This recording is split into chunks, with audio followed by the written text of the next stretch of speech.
साबू का जन्मदिन। साबू, जन्मदिन मुबारक।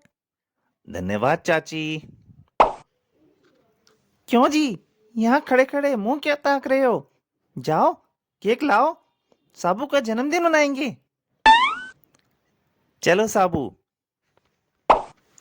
तुम्हारी चाची का हुक्म हो गया है, उसे बजा लाना हमारा फर्ज है। जबकि इधर गोबर सिंह, चाचा चौधरी और साबू केक लाने निकले हैं। उन्हें ठगने का अच्छा मौका है। बढ़िया खबर लाया है धमाका सिंह। वे निकलेंगे यहीं से। मैं उन्हें ऐसा केक दूंगा, उन्होंने पहले कभी नहीं खाया होगा। आइए चाचा जी, अपनी बेकरी का बना बर्थडे केक सिर्फ 5 रुपए में। बड़ा सस्ता है। आप उसका साइज देखेंगे तो और भी खुश होंगे। स्पेशल साबू के लिए बनाया है। यह रहे 5 रुपए, केक हमारा हो गया। और गोबर सिंह और धमाका सिंह दौड़ लगाते हैं। इससे पहले कि पैकेट खोलकर देखें, 9+2 11 हो जाओ। इधर जब साबू केक खोलता है, धोखा, यह केक मिट्टी का बना है और इसमें क्रीम की जगह गोबर और कीचड़ भरे हुआ है। साबू, केक फेंक दो। साबू केक फेंकता है। थप। आओ, दूसरा केक खरीदने चलें। चाचा चौधरी और बाल। बोल, बेवक्त कैसे आ गए? धमाका सिंह, हमारे मुल्क के डिक्टेटर ने एक जरूरी काम सौंपा है। तुम्हारे देश में कोई कंप्यूटर से तेज दिमाग वाला व्यक्ति चाचा चौधरी रहता है। हमारा डिक्टेटर उसे अपना डिफेंस एडवाइजर बनाना चाहता है। बाल, चूंकि तुम्हारा डिक्टेटर हमारे मुल्क का दुश्मन है, इसलिए चाचा चौधरी तुम्हारे साथ जाने से इनकार कर सकता है। तब फिर हमें उसे जबरदस्ती ले जाना होगा। डिक्टेटर जो काम मुझे सौंपते हैं वह निश्चित ही पूरा होता है। आओ मेरे साथ। मैं वह रॉकेट लॉन्चर अपने साथ लाया हूं। इसका बटन दबाते ही मिसाइल छूटता है और अपने निशाने की तरफ रवाना हो जाता है। ऐसे देखो कमीने, तुमने मेरे ही मकान को ध्वस्त कर दिया। अगर हमें कामयाबी मिली तो डिक्टेटर इस जगह पर आलीशान बंगला बनवा देगा। आओ, हम अपनी मंजिल की तरफ चलें। और जाओ, जैसा कहा है वैसा करना। तुम निश्चिंत रहो। चाचा चौधरी, तुम नौकरी की तलाश में थे ना? मैंने तुम्हारे लिए एक विदेशी नौकरी ढूंढी है। चलो मेरे साथ। क्या मैं भी चलूं? नहीं, सिर्फ एक जगह खाली है। कहाँ जाना होगा? पार्लियामेंट के पास। साबू, तुम जामुन खाने जाओ, मैं धमाका सिंह के साथ जाता हूँ। चौधरी, हमारा डिक्टेटर तुम्हारी तीक्ष्ण बुद्धि से प्रभावित हुआ है और वो अपना डिफेंस मिनिस्टर बनाना चाहता है, तुम्हें डिफेंस एडवाइजर। मुझे किसी तनख्वाह की नौकरी पसंद नहीं है। वह कभी भी हमारे देश पर हमला कर सकता है। मुझे तुम्हारा प्रस्ताव नामंजूर। चौधरी, अगर तुमने मेरी बात नहीं मानी तो मिसाइल से पार्लियामेंट की इमारत को ध्वस्त कर दूंगा। वहां सेशन चल रहा है। तब तो इमारत के साथ सारे सांसद भी ढेर हो जाएंगे। तुम ऐसा नहीं कर सकते। क्या नहीं कर सकता? अपनी ऐतिहासिक इमारत को गिरते देखो। जाओ। क्या तुमने सुना नहीं? तुम ऐसा नहीं कर सकते। ओ, ये क्या? इंस्पेक्टर साहब, आप ठीक मौके पर आ गए। इन्हें ले जाकर खूब खातिरदारी करिए। पार्लियामेंट के पास जामुन के पेड़ होना कभी कभी फायदेमंद साबित होता है। रॉकेट खतरे में। सवेरे से रॉकेट दिखाई नहीं दिया। मेरी खोपड़ी में खुजली हो रही है। रॉकेट कहीं मुसीबत में ना हो। तुम्हारी खोपड़ी ना हुई, वायरलेस हुआ। नहीं भगवान, मुझे उसकी खोज में जाना चाहिए। चाचा चौधरी का दिमाग कंप्यूटर से तेज चलता है। इधर डब्बू जम्बू दो मस्खरे। जम्बू, वह रॉकेट आ रहा है, देखना मैं इसे आज कैसे छकाता हूँ। कुत्ते को हड्डी बड़ी अच्छी लगती है। रॉकेट लो।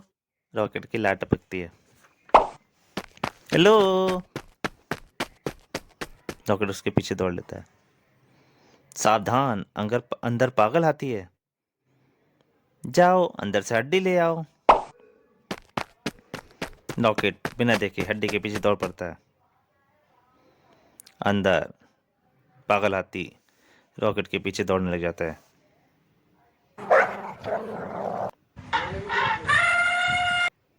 हा हा हा, वह रॉकेट को पैर से कुचल कर मार डालेगा।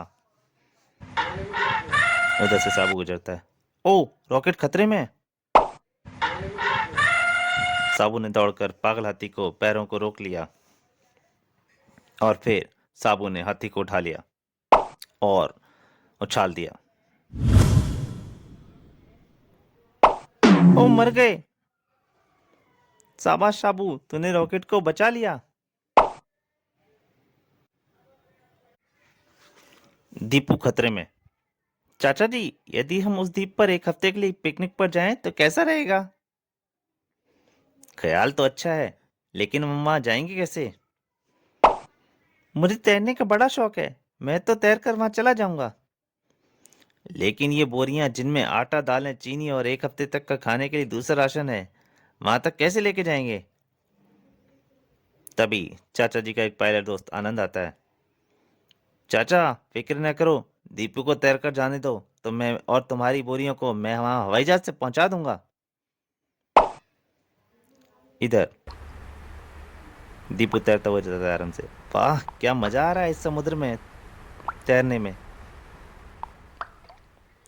लो, मैं तो द्वीप पर पहुंच ही गया। चाचा जी तो अभी तक जहाज पर बोरियों में ही लाद रहे होंगे। वाह, ये द्वीप कितना अच्छा है। चारों तरफ शांति और हरियाली छाई हुई है।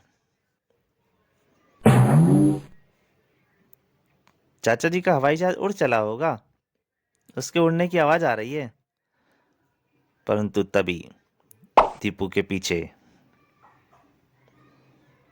और दीपू आहट सुनकर पीछे देखता है।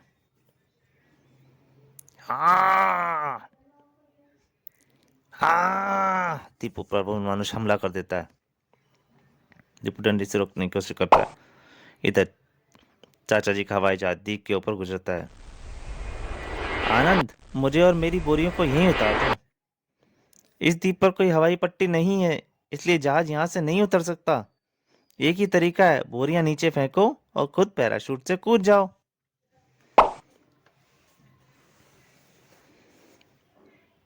वो एक एक करके आटे की दालों की बोरियां नीचे फेंकना शुरू कर देते हैं। यह लो, दालों की बोरी गई। ये बादलों की भाई भी, ये चीनी भी गई। एक एक करके वो बोरियां नीचे फेंक देते हैं तुरंत। अब वो बोरियां जाके सीधा उसी मनुष्य के ऊपर गिरती हैं। अब फिर चाचा चौधरी पैराशूट से कूदते हैं। आनंद ने मुझे ऐसा घुमाकर छोड़ा है कि बोरियों के पास ही गिरूंगा। और चाचा जी सीधा बोरियों के ऊपर आके गिरते हैं। धप। आपने मौके पर मेरी जान बचा ली। देखना, कल के अखबार में खबर आएगी कि चाचा चौधरी ने निहत्ते ही एक खूंखार गोरिल्ले को मार गिराया। रगड़ू को सबक। अरे चंपू, कहाँ से आ रहे हो? चाचा जी, मैं बाजार से गेंद खरीद कर लाया हूँ। घर आ जाकर इस गेंद से खेलूंगा। देखना, गेंद से खिड़कियों के शीशे ना तोड़ देना। गेंद के देखकर एक आदमी, इस छोकरे की गेंद बढ़िया है, क्यों ना इससे छीन लूं। और ए, छोड़ इसे, अब ये मेरे खेलने के काम आएगी। ऊ, ऊ, ऊ। अरे चंपू, क्यों रहे हो? झगड़ू ने मेरी गेंद छीन ली। पहले ही वे मेरी इस तरह से कई गेंदें छीन चुका है। चंपू, फिक्र ना करो, मैं तेरी गेंद वापस दिलवा दूंगा। लो, इसे लेकर उसी रास्ते से जाओ जिधर से पहले गए थे। अरे, वो छोकरा इस बार पहले से भी बड़ी गेंद लाया है। ए, इधर ला इसे। हाँ, उसमें यह है, मेरे साइज की गेंद। चंपू फिर से रोने लग जाता है। चाचा जी। अब इस बड़ी गेंद से मैं खेलूंगा। गेंद उछालता है और गेंद गिरती है फर्श पे।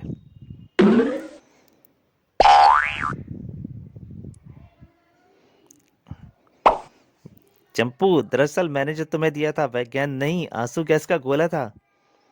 उसे वह सबक मिल गया है, अब वह किसी की गेंद कभी नहीं छीनेगा।